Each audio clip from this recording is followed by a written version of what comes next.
Have you ever asked the same question to two different AI tools and got completely different results? One answer is vague, generic, slightly off. The other is precise, nuanced, actually useful. Same question, same words, completely different output. Or maybe you've noticed that ChatGPT today feels dramatically smarter than it did 2 years ago, or that some AI tools are extraordinary at writing but hopeless at maths, or that a model you pay for performs worlds apart from the free version. So what's actually going on?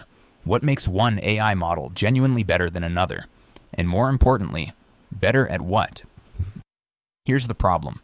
Better is one of the most slippery words in AI. A model that's better at creative writing might be worse at coding. A model that's better at following instructions might be worse at open-ended reasoning.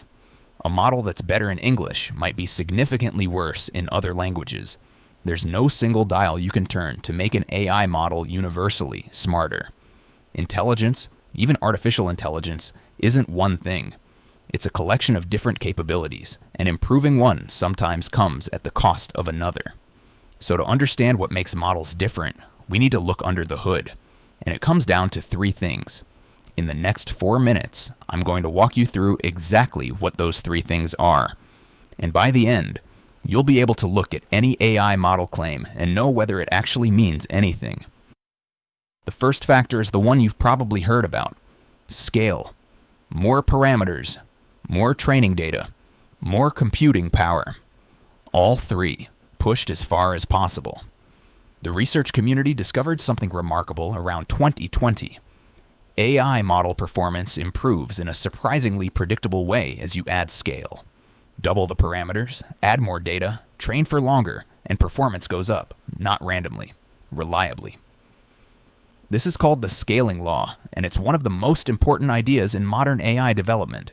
GPT-3, released in 2020, had 175 billion parameters and was considered extraordinary at the time.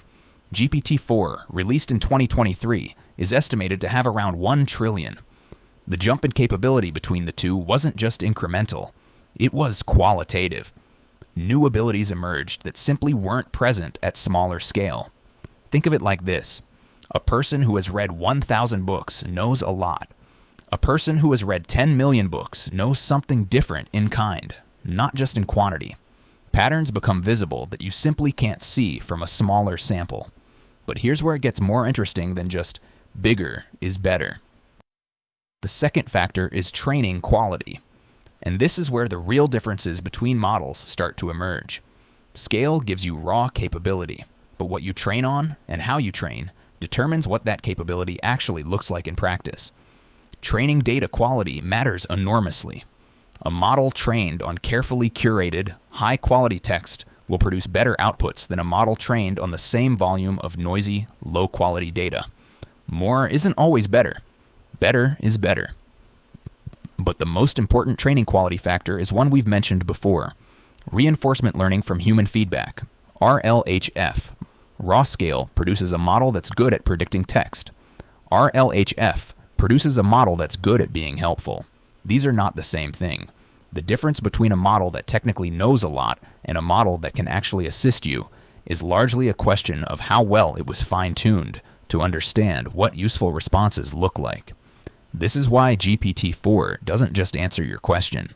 It anticipates what you are actually trying to accomplish. The third factor is specialization. And this one surprises most people.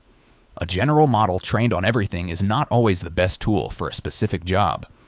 A model that has been fine-tuned on medical literature will often outperform a much larger general model on medical questions. A model trained specifically on legal documents will draft better contracts than a model that has read the entire internet. This is why the AI landscape has fractured into hundreds of specialized models for code, for customer service, for scientific research, for image analysis. The general models from OpenAI and Google and Anthropic are extraordinary all-rounders. But for specific high-stakes tasks, a smaller, focused model often wins. The analogy is simple. If you need surgery, you don't want the world's best general practitioner. You want a specialist who has done that exact procedure 10,000 times. Full honesty moment. Benchmark scores can be misleading. The AI industry loves publishing benchmark results, showing that the latest model outperforms all previous ones on a set of standardized tests.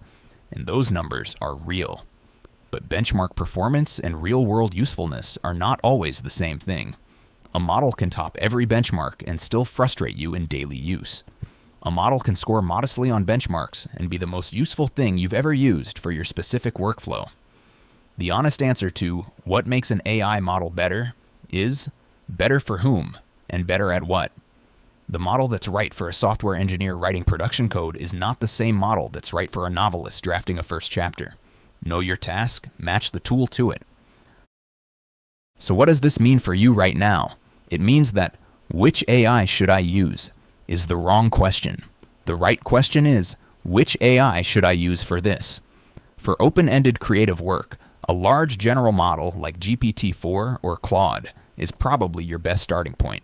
For highly specialized tasks, medical research, legal review, code generation, look for models specifically trained in that domain. For cost-sensitive workflows where you're running thousands of queries, a smaller, faster, cheaper model might outperform a giant one simply because you can iterate faster.